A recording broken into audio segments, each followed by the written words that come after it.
ibang klase nga talaga ang ipinapakita neto ni Raymond Aguilar sa Barangay Ginebra na tila ba siya ang pumalit nga kay Christian Standhardinger pati na rin kay Isaac Go. Well, kayo, ano ang inyong masasabi dito kay Raymond Aguilar? Pwede kaya siyang maging first five ng Barangay Ginebra at hindi na mababangko muli sa kanyang koponan?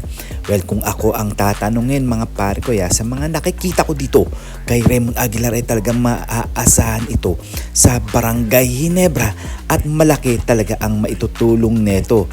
Kumbaga, kaya niyang ma-stop ang mga malalaking player katulad na lang nila Junmar Fajardo at ang mga import ng mga ibang koponan.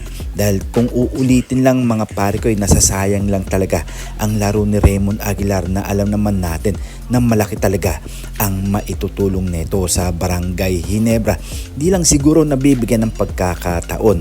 Well, kayo, ano ang inyong masasabi dito?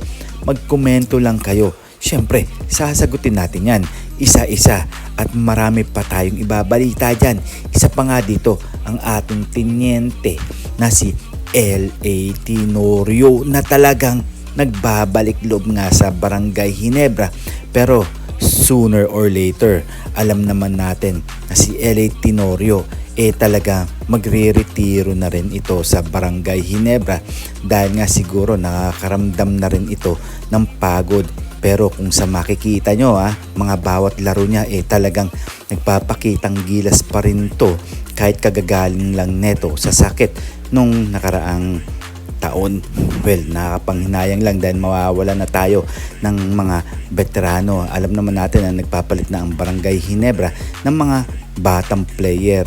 Yun nga lang talagang may na-injured na naman sa Ginebra. Isa nga dito si Isaac Go dahil nga siguro pumalit itong si Raymond Aguilar at sana lahat ng mga na-injured ng Barangay Ginebra makapaglaro na ulit sa susunod na season at wala na uling mai-injured.